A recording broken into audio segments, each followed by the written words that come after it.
بسم الله الرحمن الرحيم. الحمد لله وكفى وسلام على عباده الذين اصطفى. أما بعد فأعوذ بالله من الشيطان الرجيم. يوم تبيض وجوه وتسود وجوه فأما الذين اسودت وجوههم أكفرتم بعد إيمانكم فذوقوا العذاب بما كنتم تكفرون. وأما الذين ابيضت وجوههم ففي رحمة الله هم فيها خالدون.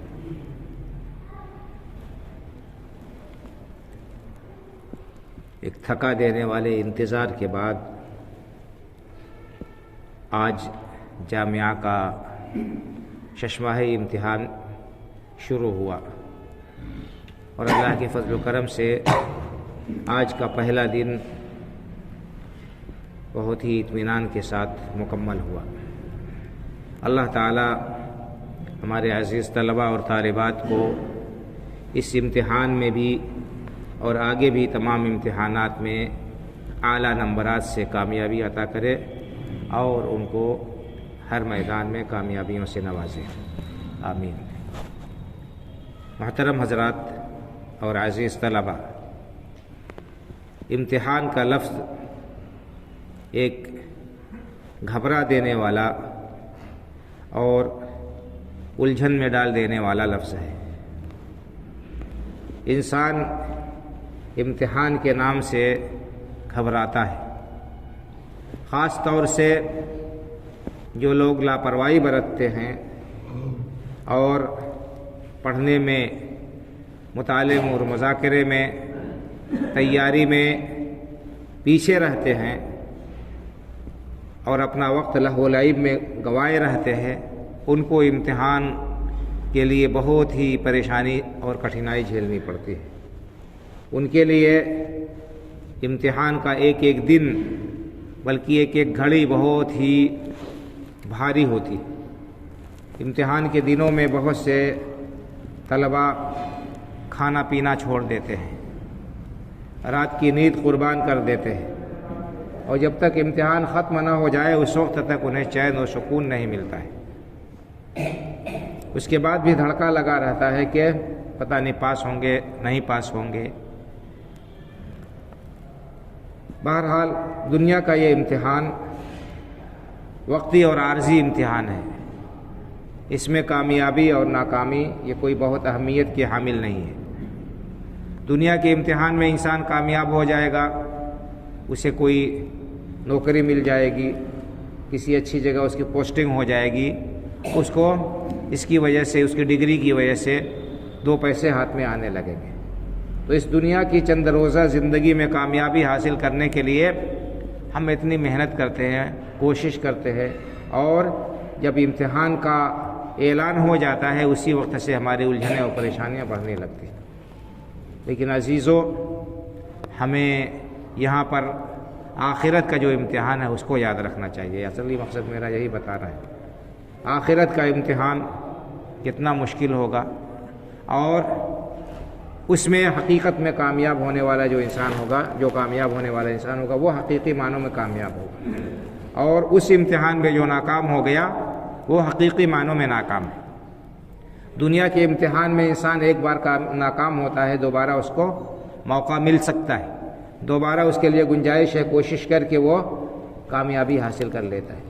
لیکن آخرت میں جو امتحان ہوگا اس میں دوبارہ کوئی گنجائش نہیں ہے کہ ہاں دوبارہ موقع ملے گا. آپ کسی کو بھیج دیا جائے کہ جاؤ دوبارہ تیاری کر کے اور اچھی طرح سے تیاری کر کے آنا تاکہ کامیاب ہو جاؤ. ایسا ممکن نہیں ہے. اللہ رب العالمین نے قرآن کریم میں اس بات کو بیان فرما دیا ہے. قرآن کریم میں اللہ رب العالمین نے اس بات کو بیان فرما دیا ہے کہ حتی اذا جاء احدهم الموت قال رب ارجعون لعلی اعمل صالحا فيما تركت كلا انها كلمة هو قائلها ومن ورائهم برزخ الى يوم يبعثون. یہاں تک کہ جب ان میں سے کسی ایک کی موت کا وقت آ جاتا ہے، جنہوں نے دنیاوی زندگی میں کھیل تماشا کیا ہوتا ہے اور آخرت کے لیے تیاری نہ کی ہوتی ہے، جب ان کی وفات کا وقت آتا ہے ایسے مجرمین کی، تو وہ افسوس کرتے ہیں، ہائے وائے کرتے ہیں اور کہتے ہیں کہ رب ارجعون، اے اللہ ایک بار اور موقع دے دے، ایک بار اور دنیا میں بھیج دے ہمیں تاکہ ہم لعلی اعمل صالحا فیما ترک، کچھ موقع مل جائے تو اس کے میں آخرت کے لیے دوبارہ تیاری کر لوں اور اپنے اعمال کو سدھار لوں۔ اللہ تعالیٰ فرماتا ہے کہ اس کو جواب کیا دیا جائے گا؟ کلا، ہرگز نہیں، دوبارہ موقع ملنے والا نہیں ہے، دوبارہ موقع ملنے والا نہیں ہے۔ ایک بار ہی موقع ملا تم کو دنیاوی زندگی میں، اور ہر طرح سے بتا دیا گیا، سمجھا دیا گیا، پیغمبروں کے ذریعے سے، کتابوں کے ذریعے سے، نصیحت کرنے والوں کے ذریعے سے، اور اللہ رب العالمین نے مختلف قوموں پر ہلاکت خیز جو عذاب بھیجے ان کے ذریعے سے، پھر بھی تمہاری آنکھ نہیں کھلی، تم اپنی مستی میں لگے رہے، سرکشی میں لگے رہے، نافرمانی میں لگے رہے، اپنے وقت کو ضائع کیا۔ اب آج رونے پچھتانے سے کچھ نہیں ہوگا۔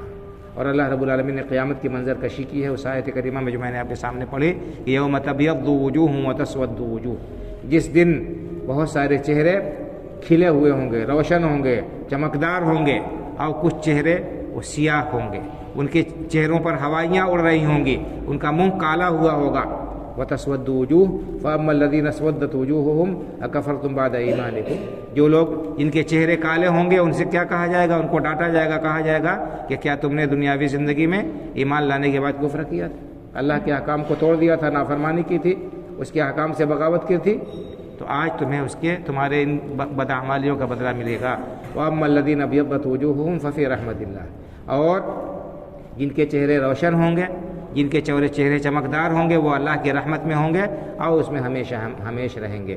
تو عزیزو، ہمیں اس دنیا کے امتحان سے آخرت کے امتحان پر جو ہے عبرت اور نصیحت حاصل کرنی چاہیے اس کے لیے، اور جس طرح سے ہم اس دنیاوی امتحان کے سلسلے میں ہم دیکھتے ہیں کہ ہماری کیا کیفیت ہوتی ہے، جس شخص کی تیاری جتنی خراب ہوتی ہے اس کا حال اتنا ہی خراب ہوتا ہے امتحان کے دنوں میں، اس کو اسی قدر الجھن اور پریشانی ہوتی ہے، بے چینی لاحق ہوتی ہے۔ یہی معاملہ آخرت کا بھی ہوگا۔ قیامت کا دن بڑا ہی ہولناک دن ہوگا ان لوگوں کے لیے جن کے اعمال خراب ہوں گے، جنہوں نے دنیا میں کھیل تماشے میں اللہ کی نافرمانی میں اپنے اوقات کو بسر کیا ہوگا، اور جو لوگ جنہوں نے آخرت کے لیے تیاری کی ہوگی، نیک اعمال کیے ہوں گے، اللہ رب العالمین کو خوش کرنے والے کاموں کے ذریعے سے اپنے اعمال نامے کو انہوں نے بھرا ہوگا، وہ اس دن مطمئن ہوں گے۔